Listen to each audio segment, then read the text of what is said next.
So, good afternoon, everyone. As Mr. Abhijit said about the program objectives, everyone, I would like to start with one quote I read somewhere that illiterates of the 21st century will not be those who cannot read or write, but those who cannot learn, unlearn, and relearn.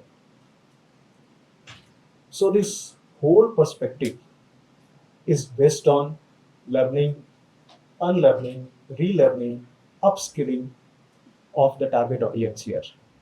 Before that, I am sure or I presume that many of you might not be knowing about IIP, Indian Institute of Public Administration, except Mr. Amit Bhardwaj is here from Niti Aayog because we are a big partner of Niti Aayog in capacity building field.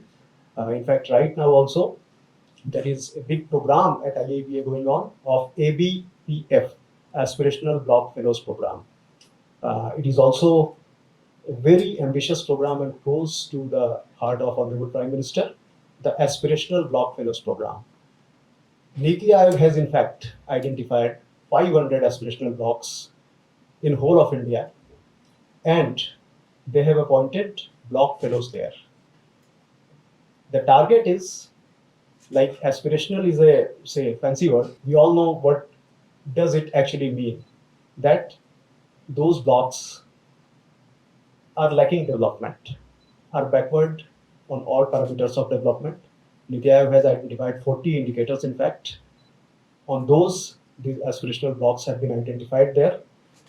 And to enhance their level of development, to make their level of development up to the state average or national average, Niti Aayog is working very hard in that, and they are funding this whole program. They have appointed 500 block fellows, in fact 325 to be precise right now, 175 more to be appointed. And IIPA is doing the capacity building for all these aspirational block fellows at IIPA right now. In fact, we have trained more than 300, one batch is pending, and some other who will be appointed in future will come to IIPA for that. They are planning big in this, and this ASHA program may also be a logical corollary to that. Some friends might be from DRDO, as Mr. Abhijit was telling, and they might be knowing IIPA because we have done a very big consultancy program for them for the restructuring of whole DRDO ecosystem, whole DRDO structure. We have just submitted the report. So, Indian Institute of Public Administration is a training and research institution of Department of Personnel Training, DOPT, Government of India. We have the privilege of the Honorable Vice President of India as President of IIPA and Honorable Minister of State in charge of DOPT, presently Dr. Jiten Singh as Chairman of our governing board. And we, as Madam Dr. Bhushan was saying about civil-military correlation, we have in our trainee officers, senior defense forces officers also, like brigadiers, commodores, air and navy both, for senior officers from paramilitary forces, and senior civilian officers like IAS, IPS, other central services officers. And in fact, we have one big flagship program of DOPT, that is Advanced Professional Program in Public Administration, APPA. That is a 10-month long program where DOPT nominates in equal proportion the senior defense forces officers as well as senior civilian officers. And they undergo this course at IIPA. And so it is a perfect mix or perfect example of civil-military correlation.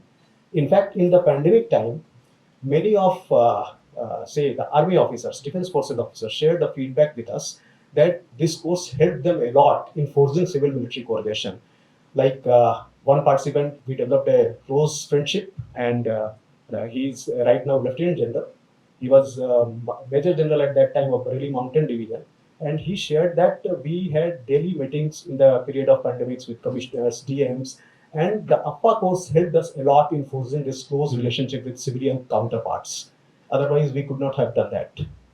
And what Abhijit said about lateral entry program, Mr. Ambar, Mr. Badrinath, everyone is our training. We are proud of that we have been doing the capacity building for lateral entrant officers. In fact, 3 batches are already there. We have trained all the 3 batches. The 4th batch of 26 officers is going to arrive on 13th of this month, and the next 4th program is going to start on 13th at IIPA only from 13th to 27th. May. So we are doing our bit in the field of capacity building.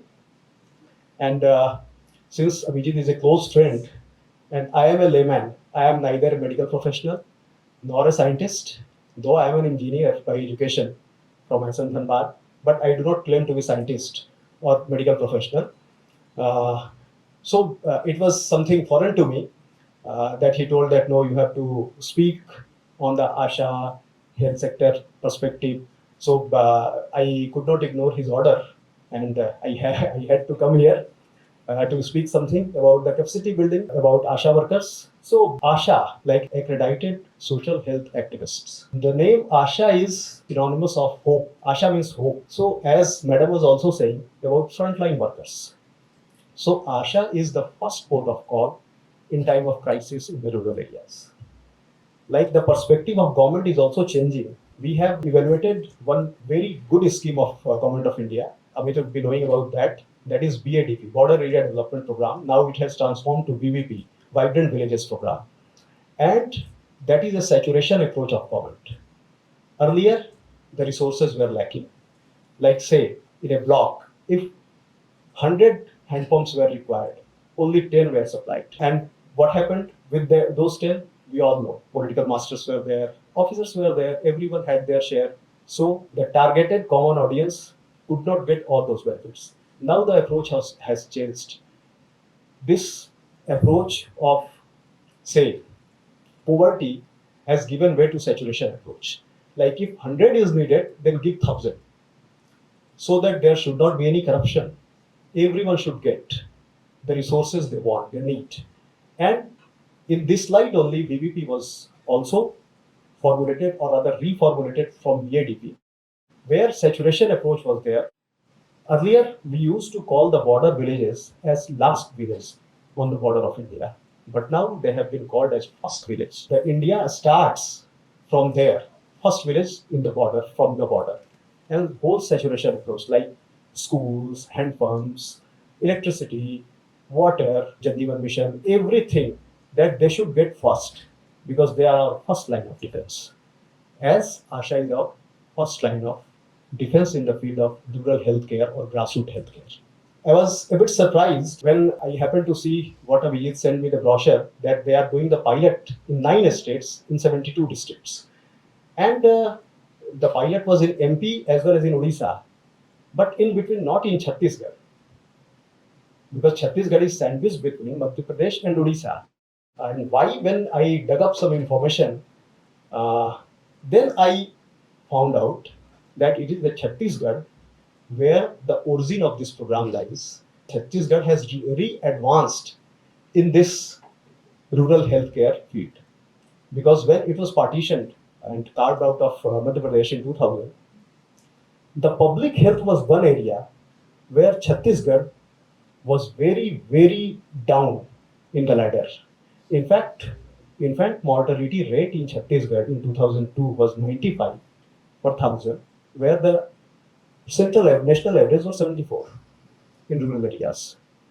There were rampant diseases like, say, malaria, sickle cell, or other contagious diseases, NCDs. So what the government did, there is a saying in Chhattisgarh, like, Sukh mein savaiya, dukh mein mitanin. Mitanin is a word that is relevant to Chhattisgarh, that means friend, female friend. There is a culture in Chhattisgarh, like when the girls are born, then one girl from one family and one girl from another family are bonded. They are, say, bonded for life. They help each other in all diversity or all happiness. So the term mitanin was there. They are called mitanin. So this line, Sukh mein savaiya, dukh mein mitanin. Dukh mein agar koi diversity ho, to wherever she is 500 kilometers away, 1000 kilometers away, but she would come and help her mitanin.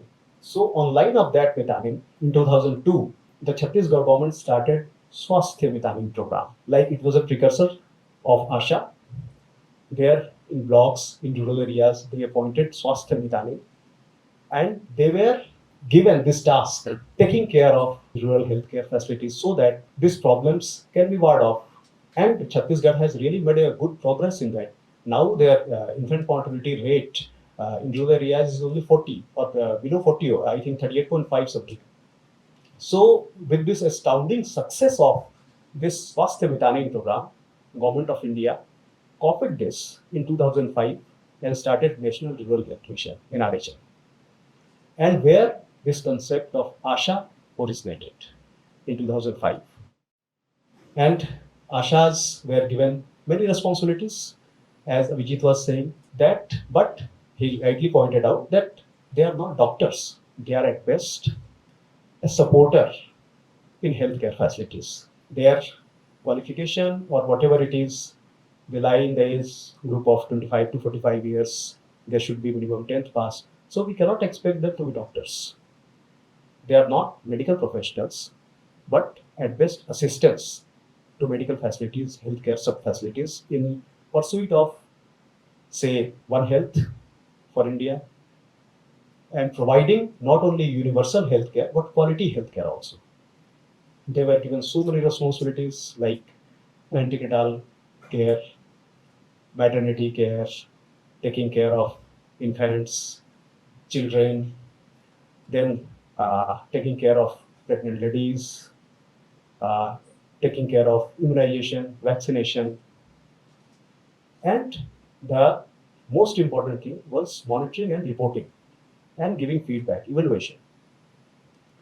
So for this, a comprehensive capacity building program was also devised in NRHM in 2005, that there would be a nodal officer at district level. At district level, there would be a district health society, DHS. At block level, there would be a block nodal person, block nodal officer. At district level, there would be a district nodal officer.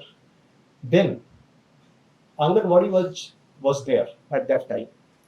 And Anganwadi workers, ANMs, like auxiliary nursing midwives, would train them, ASHA workers, and they were mandated to get training, say 7 days at first instance, then in a year, at least 4 times training of 5 days or 4 days each. They would be supplied with over-the-counter drugs, or like we say ORS or iron folic acid, things like that, so that in time of crisis, in time of any healthcare need, they can supply those. They were also mandated to report any birth or death in the village, so that birth and death registers could be maintained. Now, these physical trainings were planned, like they would go to Anganwadi, and Anganwadi workers will train them once a week. Then they may be called at district headquarter level, and they would get training. From there are community health centers and primary healthcare centers where doctors would take their assistance. They were mandated with the task of taking pregnant ladies to CSCs or PSCs. So all these things cannot be done, obviously, without capacity building or training, because the workers, ASHA workers, are not very highly qualified. You must understand that. So what Abhijit was saying about the DIIHSA program, that is Digital Innovations and Interventions for Sustainable Health Action. This is a very ambitious program.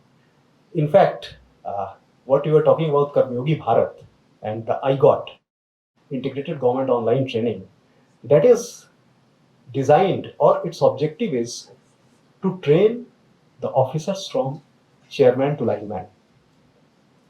Like, can anyone guess about the size of bureaucracy in India, from a center to a state? How vast we are, or what is our volume? We have 26 million officers, like 2.6 crores, from central to a state and local bodies. Total 2.6 crores.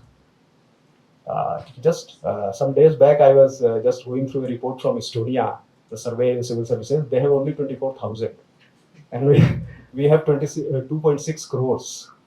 And the most ironical part is that only 1.25 lakhs senior officers, like top level officers, IAS, IPS, other central services officers, corner all the trainings, and the lower level officers as well as the state level officers do not get any relevant training at all.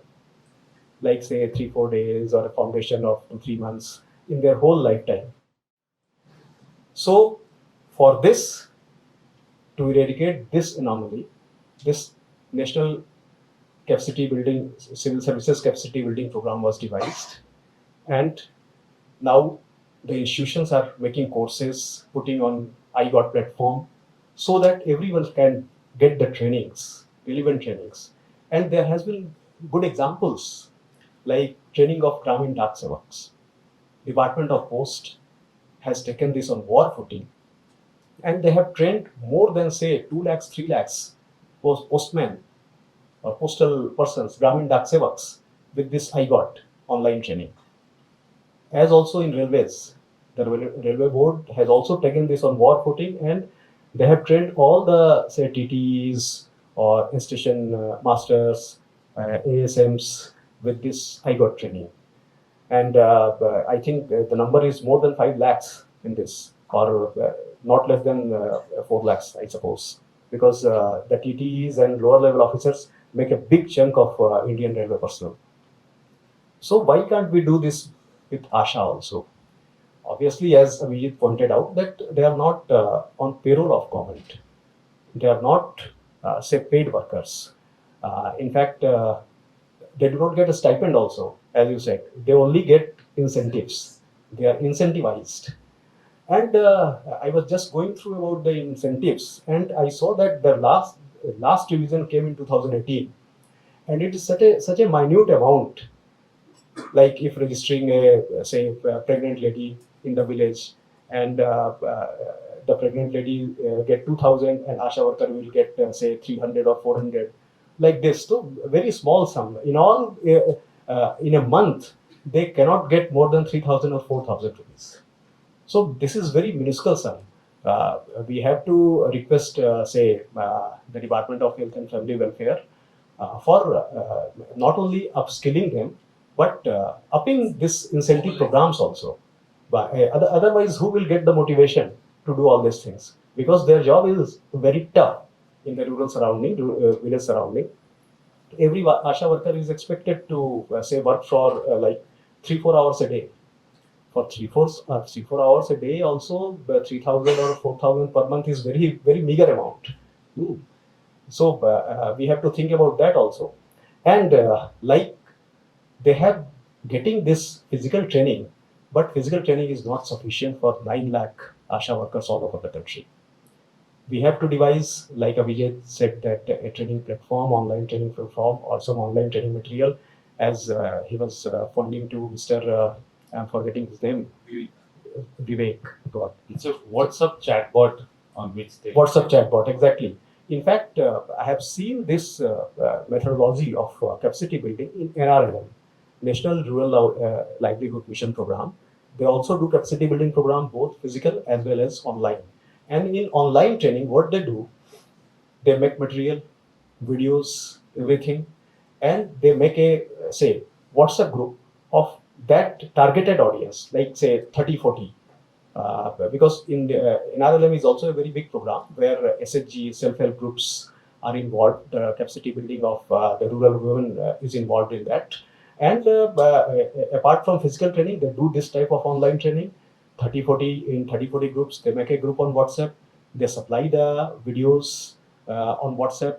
They ask questions. They give assignment on WhatsApp itself, where which every human has to do that. Because what is the biggest drawback of online training? That our span of attention is very low. In fact, there has been a research on Harvard that our span of attention has so diminished that we cannot concentrate on say on a page or a book for more than say 30-40 seconds.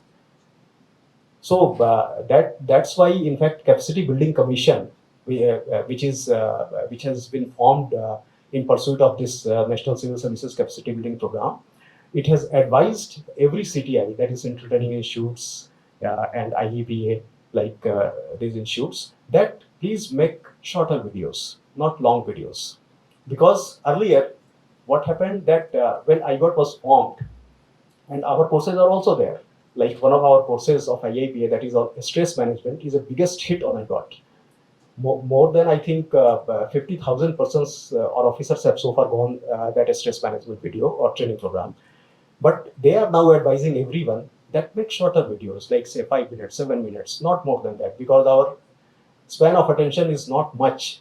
And if one gets a video of say 20 minutes or 30 minutes, he or she will hardly look up all the videos. Just they will forward that, or they will just skip that, something like that. So the real purpose of online training is defeated.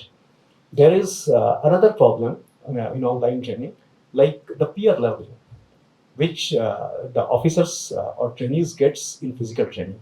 Like peer learning is a biggest component of a capacity building program, that we learn from the best practices of others during say lunch discussion or tea discussion, or in classroom question and answer also. That is lacking in online training. So we have to think about that also when we devise the material for online training for them, like continuously keeping track of them, continuously asking questions in the group, continuously trying to get the ASHA workers engaged so that they cannot be distracted from the training program. Otherwise, the very purpose of the training will be defeated.